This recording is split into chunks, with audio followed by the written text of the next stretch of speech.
अस्सलाम वालेकुम। आज का जो टॉपिक है वो क्रिस्टलाइजेशन पे मुतल्लिक़ है और क्रिस्टलाइजेशन में आज हम स्टडी करेंगे कि सबसे पहले उसकी डेफिनेशन, प्रिंसिपल और दैन उसके स्टेप्स जो इन्वॉल्व होते हैं तो क्रिस्टलाइजेशन में हम करने जा रहे हैं, ठीक है। उनको हम स्टडी करेंगे। उनको सबसे पहले एक पॉइंट में स्टडी करवाऊंगा, बाकी को बाद में हम स्टडी करेंगे। तो ऐसा साल में सबसे पहली जो चीज़ उसकी डेफिनेशन है। डेफिनेशन क्या चीज़ है? डेफिनेशन अगर स्टडी की जाए तो डेफिनेशन वो क्या होता है? Collecting of a crystals, collecting of crystals are solid by cooling the hot saturated solution.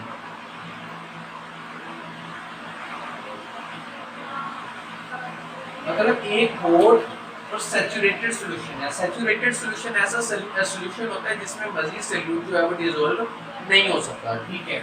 मतलब मैक्सिमम अमाउंट में उसमें जो है डिसॉल्व इतना हो सकता है, सॉल्यूट इतना डिसॉल्व होता है, हम उसे हम सैचुरेटेड कहते हैं। हॉट मींस गर्म किया हुआ, बना हुआ सैचुरेटेड सॉल्यूशन।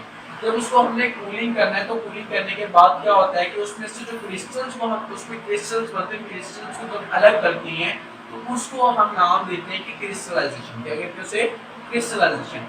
अभी सेकंड जो पॉइंट इसकी है वो डेफिनेशन के डेफिनेशन के बाद जो है वो प्रिंसिपल आ गया। तो प्रिंसिपल में क्या कहते हैं? प्रिंसिपल एक सादा अल्फाज में मैं आप लोगों को बता दूं प्रिंसिपल में क्या होता है। प्रिंसिपल में सबसे पहला जो पॉइंट कहता है कि वो कहता है कि ऐसा हमने सॉल्वेंट लेना है जिसमें सॉल्यूट जो है वो ज्यादा से ज्यादा डिसॉल्व हो सकता हो आपके पास।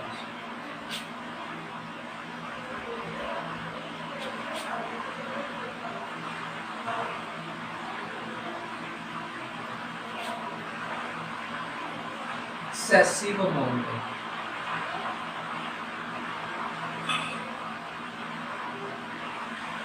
at high temperature. High temperature के अंदर solvent will be dissolved in excessive amount at high temperature in a solution.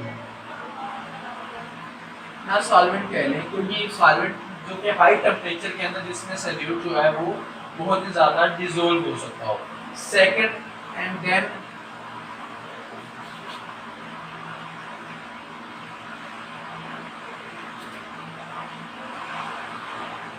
जब इसे कूल किया जाए इट फॉर्म, तो ये क्या बना दे? Form the crystal,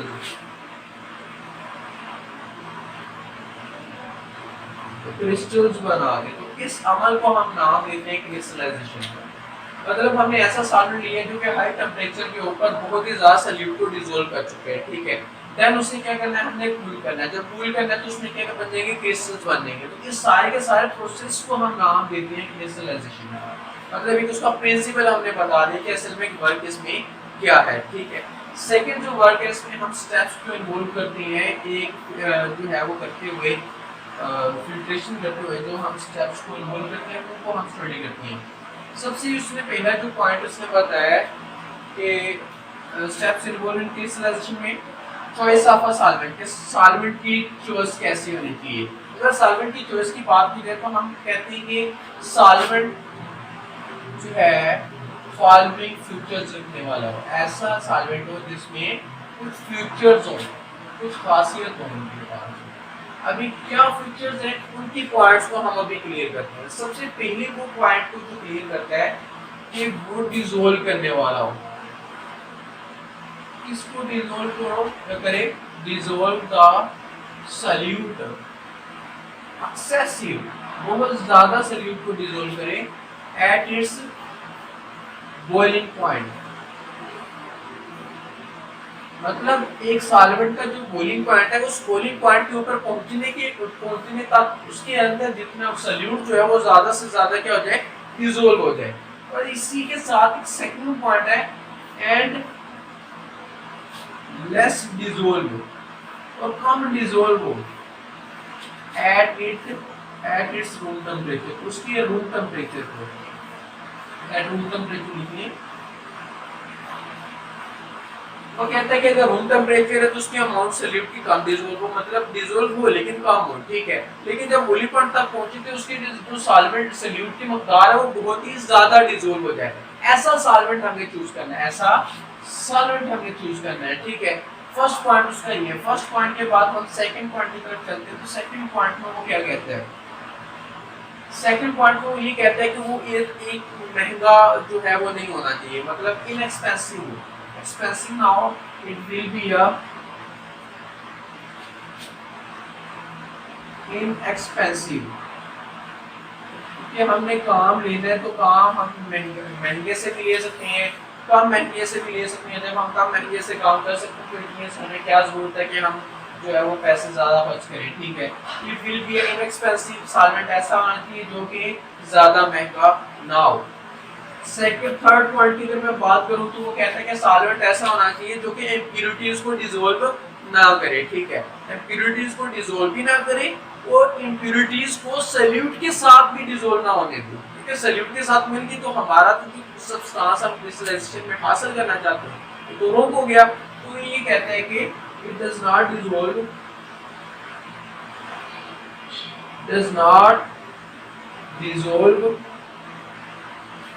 in it does not dissolve impurities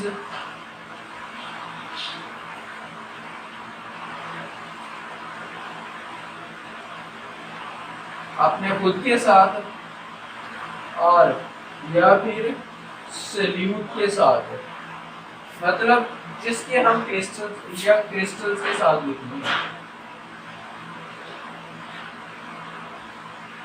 या तो क्रिस्टल्स के साथ या खुद के साथ इम्प्योरिटीज को डिसॉल्व ना होने दे, ऐसा सॉल्वेंट हमें जो है वो क्या करना है, चूज करना है। बात करें तो ये कहता है कि ये क्या होना चाहिए, इसमें इसे इस्तेमाल करना आसान हो और इसे रिमूव करना क्या हो, आसान हो, क्योंकि हमने क्रिस्टल्स में से जब सॉल्वेंट को गुजारना है तो उसमें क्रिस्टल्स को कुछ सॉल्वेंट आ जाना है, तो इट मींस ये क्या होना चाहिए,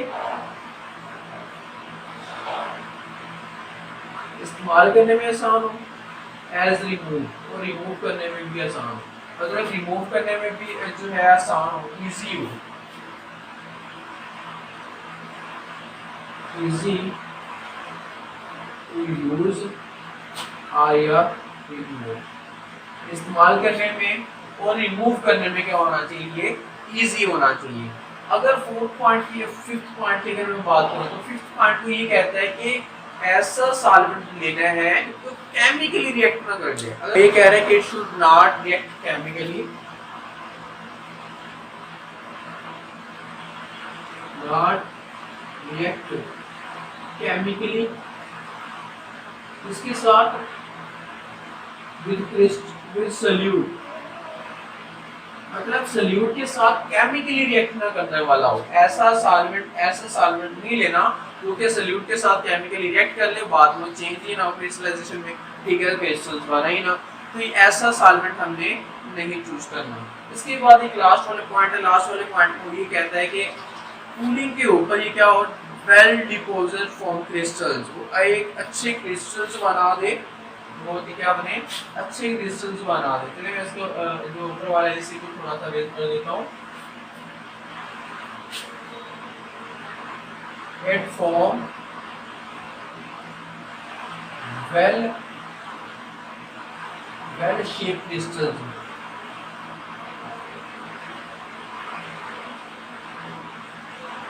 on cooling, कहते हैं कि कूलिंग करने के ऊपर, मतलब जब कूलिंग करेंगे तो कूलिंग करने पे उसमें जो शेप ऑफ क्रिस्टल्स वो वेल बन जाए, मतलब अच्छे साइज के क्रिस्टल जो है वो वहाँ पे फॉर्म होने चाहिए, बनने चाहिए। ये था कुछ उसकी चॉइस के मतलब कि सॉल्वेंट कैसा होना चाहिए, ठीक है। तो अभी सॉल्वेंट मोस्टली जो यूज अप किए जाते हैं उनके बारे में मैं कुछ आइडिया देता हूँ कि जो सॉल्वेंट हम मोस्टली यूज करते हैं वो कौन कौन से हैं। अगर हम बात करें वाटर की तो वाटर सबसे ज़्यादा सॉल्वेंट यूज होने वाला है, वाटर एज अ सॉल्वेंट के तो बहुत ज़्यादा इस्तेमाल होता है। तो सबसे पहले वो वाटर को ही मेंशन करेंगे, वो वाटर इसमें सबसे अव्वल में आ जाता है। यूज सॉल्वेंट, जो हम सॉल्वेंट को यूज करते हैं उनकी बात कर रहा हूँ। सबसे पहले अगर बात करें तो वाटर की, वाटर को इस्तेमाल किया जा रहा है।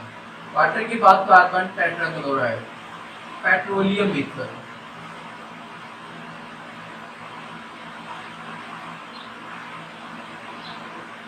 एब्सोल्यूट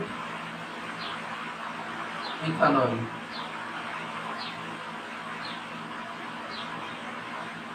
रेस्टिफाइड सेपरेटर, जिसे हम 95% इथेनॉल कहते हैं, रेस्टिफाइड सेपरेट हो गया। रेस्टिफाइड सेपरेट के बाद एसिटिक एसिड हो गया। एसिटिक एसिड के बाद है कार्बन क्लोरोफॉर्म हो गया। ये डिफरेंट जो है ये सॉल्वेंट्स हैं जो मोस्टली क्या किए जाते हैं, यूज किए जाते हैं। उसने एक और पॉइंट लिखा है, वो कहता है कि अगर आप सुटेबल नहीं है, एक सॉल्वेंट सुटेबल नहीं काम कर रहा, तो आप क्या कर सकते हैं, कॉम्बिनेशन भी कर सकते हैं, मतलब दो सॉल्वेंट को लेके भी इसको काम कर सकते हैं। मतलब दो सॉल्वेंट ऐसे लेने हैं जो कि एक दूसरे के अंदर इमिजिबल, जैसे कि पेट्रोलियम ईथर और 95 इथेनॉल एक दूसरे के अंदर इमिजिबल, इन दोनों को इस्तेमाल कर सकते हैं, एक दोनों को आपस में इस्तेमाल कर सकते हैं। अगर आप जो है वो वेल यानी कि अगर सुटेबल नहीं है, इफ अगर वन जो है सॉल्वेंट वर्क नॉट वेल, अगर एक सॉल्वेंट अच्छे से काम नहीं कर रहा, one solvent work not well, अगर एक सॉल्वेंट अच्छे से काम नहीं कर रहा, तो हम क्या कर सकते हैं, कंबाइन कर सकते हैं, कंबाइन टू सॉल्वेंट्स, दो सॉल्वेंट्स को कंबाइन करके हम वर्क कर सकते हैं। सॉल्वेंट को कंबाइन करके हम जो है वो इसको इस्तेमाल कर सकते हैं। कोई भी दो सॉल्वेंट लेंगे उसको इस्तेमाल करना है, ठीक है।